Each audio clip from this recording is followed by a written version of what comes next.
Hai, salam sejahtera. Selamat kembali ke kelas reka bentuk dan teknologi tingkatan 1. Apa kabar semua? Cikgu harap semuanya dalam keadaan yang sehat. Bersama saya lagi, Cikgu Ana. Kita akan sambung topik kita pada minggu ini.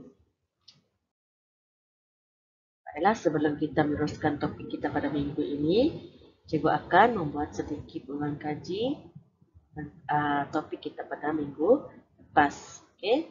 Pada minggu lepas kita telah mempelajari prinsip reka bentuk.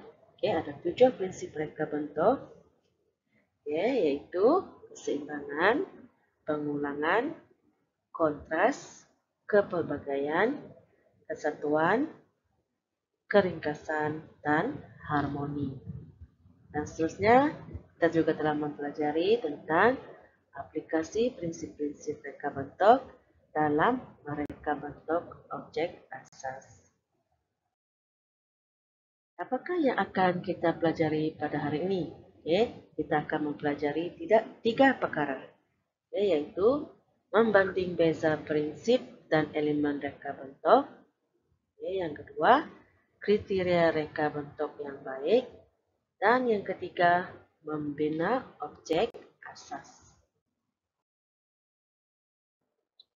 Yang pertama yaitu membanding beza prinsip dan elemen reka bentuk.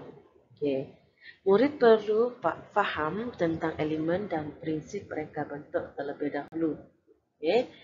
Elemen ialah perkara yang dapat menzahirkan idea dalam bentuk lakaran atau lukisan.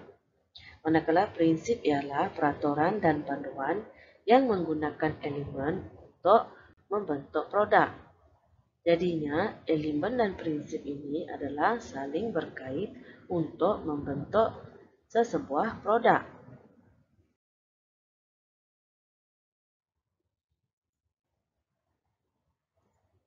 Seterusnya kita lihat bagaimana kita nak membanding beza prinsip dan elemen pada kasus ini. Kita lihat elemen terlebih dahulu. Yang pertama, garisan. Terdapat garisan tak pada kasut tersebut. Garisan ialah cantuman atau sambungan siri titik yang mempunyai ukuran panjang dan jarak. Sememangnya A ada, jadi kita tik ke sini ada. Yang kedua adalah rupa. Rupa ini ialah hasil pertemuan antara hujung garisan dengan permulaannya. Rupa mempunyai permukaan yang rata dan bergaris di luar sebagai sempadan yang mengelilinginya. Kalau kita lihat pada gambar raja kasut ini, ada tak rupa di dalam kasut tersebut? Sememangnya ada, untuk kita lihat outline pada setiap kasut itu, setiap corak pada kasut itu adalah. Yang ketiga, bentuk. Bentuk ialah objek yang mempunyai ruang isi padu dan mempunyai lebih dari satu permukaan. Kalau kita lihat pada kasut ini, ada bentuk. Tekstur. Tekstur ini merupakan satu teknik yang memberi impak atau kesan terhadap orang yang melihat sesuatu permukaan pada lukisan atau objek.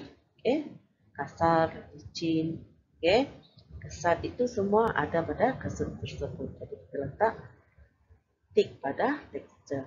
Yang kelima, size. Size besar, size kecil. Sememangnya kalau kasut kita ada pelbagai size. Size, warna, ada warna dan juga ada ruang. Kita lihat pada prinsip keseimbangan. Pada kasut ini ada tak keseimbangan? Ada. Kedua-duanya sama. Pengulangan. Kita lihat pada corak pada kasut itu, yang menggunakan garisan lurus itu berulang-ulang. Kontras, warna yang ada pada kasut itu menunjukkan kontras pada warna kasut. Kepelbagaian, segi 4 dan corak bunga itu merupakan kepelbagaian. Kesatuan juga sama, ada keringkasan. Kasut itu kalau kita lihat sangat mudah dari ringkas, dan juga harmoni. mudah untuk kita lihat yang kasut ini cantik. Okay.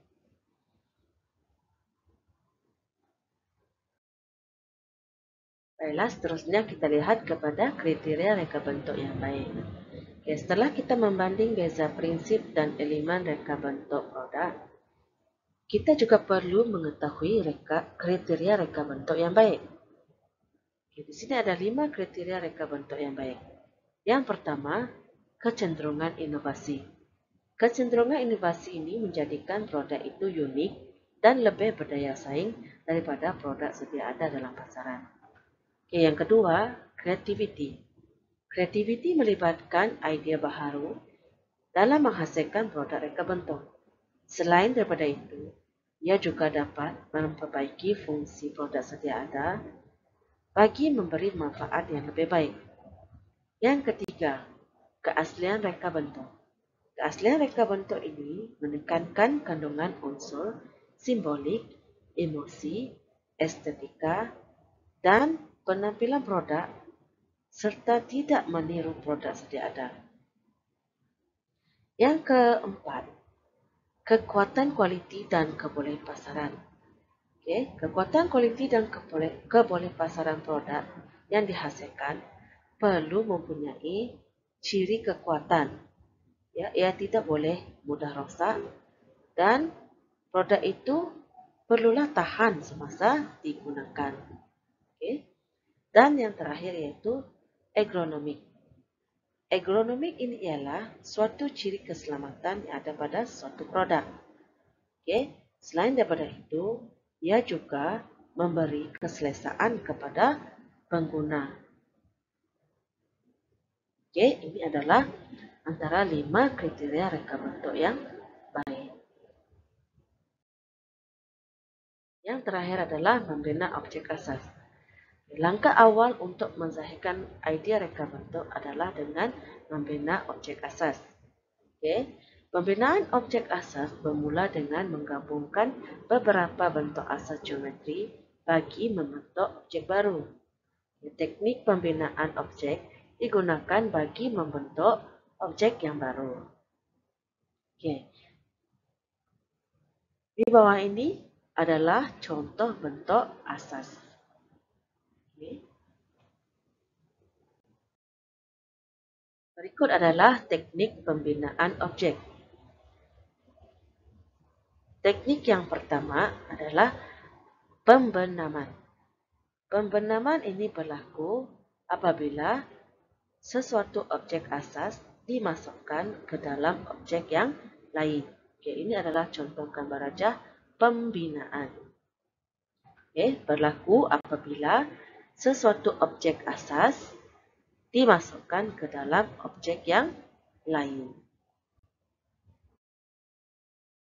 Pembinaan objek yang kedua, yaitu pembuangan. Pembuangan dilakukan pada bahagian yang tidak dikehendaki. Okay. Pembuangan boleh dilakukan dengan cara dikerat, ditepuk atau dicungkil keluar. Okay. Ini adalah contoh gambar rajah pembuangan.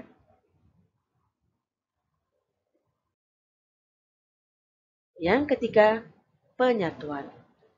Penyatuan dilakukan dengan mencantumkan 2 atau lebih objek tanpa melibatkan pembuangan atau pembenaman.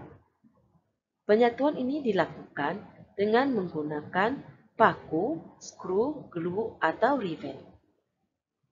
Ini adalah gambar rajah penyatuan.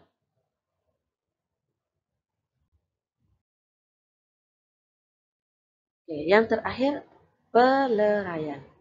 Peleraian bermaksud objek asas dileraikan sehingga menjadi objek baru yang lebih ringkas. Oke, ini adalah contoh gambar rajah peleraian.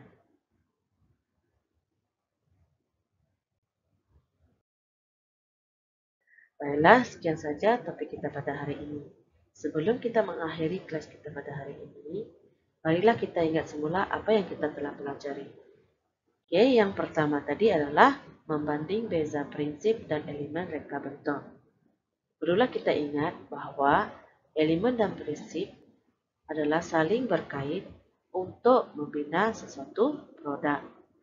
Oke, yang kedua, kriteria reka bentuk yang baik. Kriteria reka bentuk yang baik ada 5. Oke, yang pertama, kecenderungan inovasi.